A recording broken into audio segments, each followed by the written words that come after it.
Hello everyone, সবাইকে আসসালামু আলাইকুম। ক্রিপ্টোভার্সবিডির পক্ষ থেকে সবাইকে অনেক শুভেচ্ছা।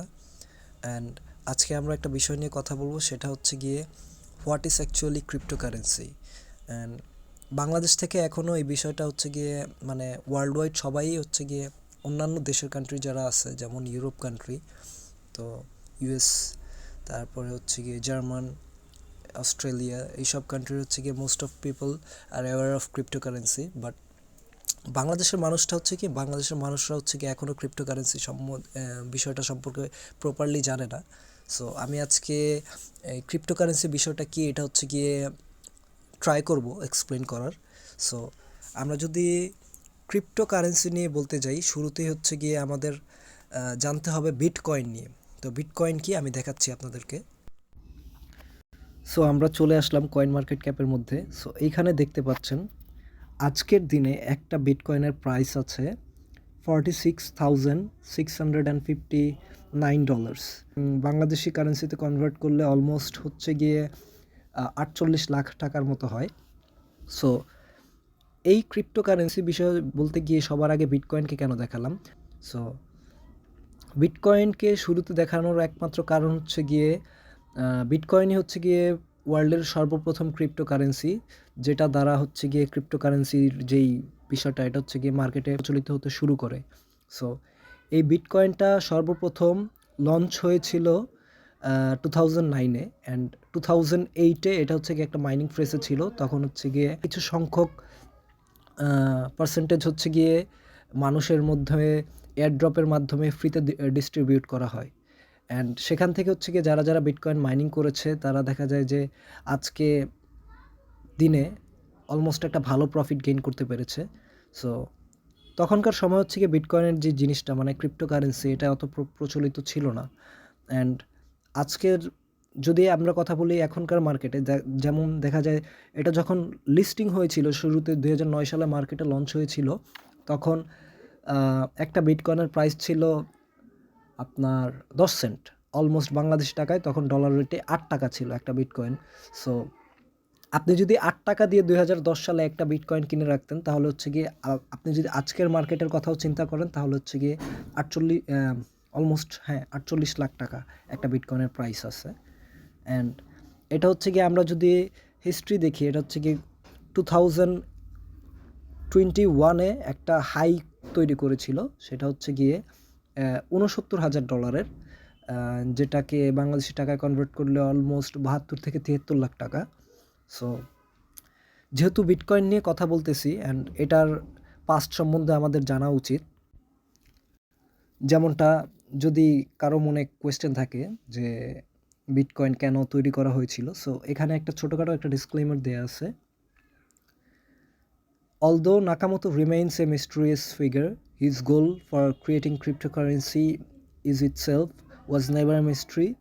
Simply put, he created it to take financial control back from financial elites, giving ordinary people a chance to take part in decentralized financial system.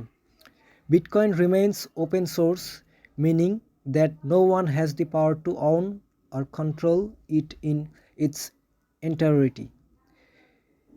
Its design is public and it is open for anyone to participate.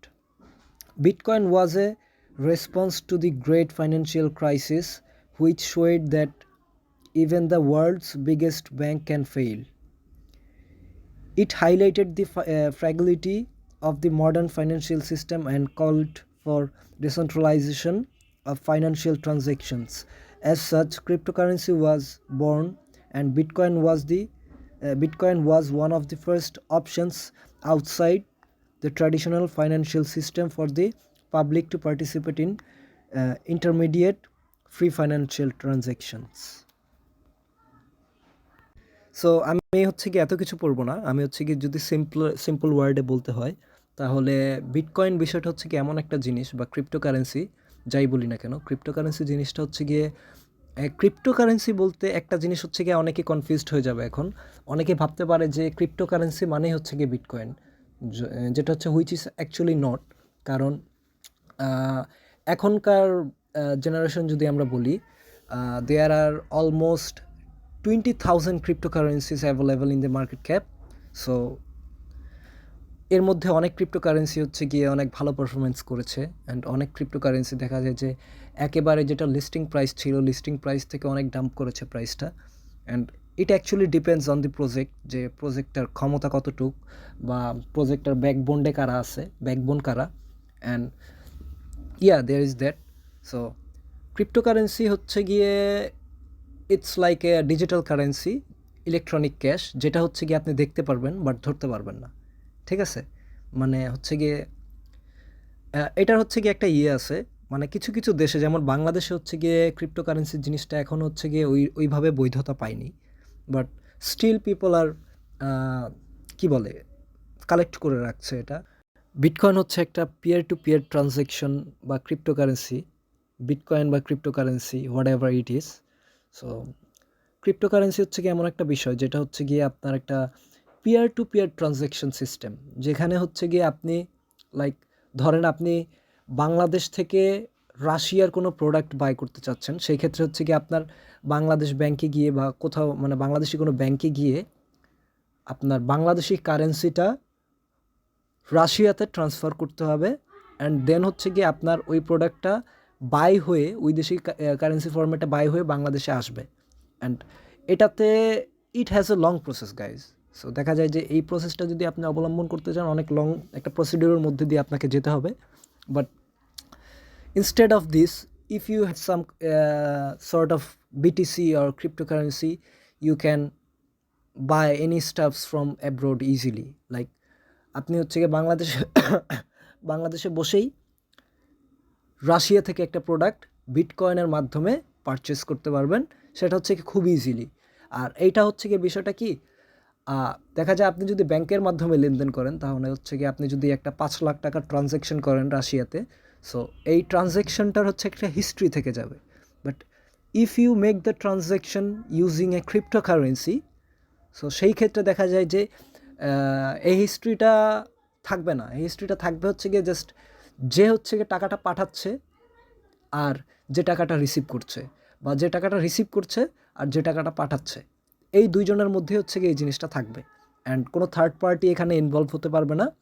And এখানে ক্রিপ্টোকারেন্সির হচ্ছে গিয়ে security অনেক ভালো, মানে অনেক highly secure করা। And I believe যে upcoming ফিউচারে হচ্ছে গিয়ে ক্রিপ্টোকারেন্সি জিনিসটার অনেক হাইলাইটেড হবে। এখন হচ্ছে গিয়ে দেখা যায় 2024 সাল, রাইট? তো 2010 সালে একটা ক্রিপ্টোকারেন্সি যেটার প্রাইস ছিল আপনার 8 টাকা। ক্যান ইউ ইম্যাজিন তখনকার সময় আপনি কি এটা ইমাজিন করতে পারতেন যে এই 8 টাকার একটা জিনিস কোনো সময় হচ্ছে গিয়ে 70 লাখ, 72 লাখ, 48 লাখ টাকায় পৌঁছাতে পারে? নো ওয়ান, আই গেস কেউই হচ্ছে গিয়ে এটা চিন্তাভাবনা করেনি। বাট ক্রিপ্টোকারেন্সি বা সাতোশি নাকামোতো হচ্ছে গিয়ে সে যে হচ্ছে বিটকয়েনের ফাউন্ডার। এখন সাতোশি নাকামোতো হচ্ছে গিয়ে একজন পার্সন বা একটা অর্গানাইজেশন, সেটা হচ্ছে গিয়ে আদৌ কেউ বলতে পারে না, বিকজ তার আইডেন্টিটি এখনও সে রিভিল্ড করেনি। অ্যান্ড এটাই ক্রিপ্টোকারেন্সি জিনিসগুলো হচ্ছে গিয়ে আপনি যদি আজকে একটা সময় ছিল যখন দেখা যায় যে হচ্ছে গিয়ে আপনি কি বলে 30,000 টাকা হলেই আপনি একটা জমি কিনতে পারতেছেন। বাট আপনি এখনকার যে জেনারেশনটা আছে সেখানে আপনি যদি চিন্তা করেন যে 30,000 টাকা কি, আপনি হচ্ছে গিয়ে 3 লাখ টাকা দিয়েও ভালো একটা জমি পাবেন না ঢাকার মধ্যে।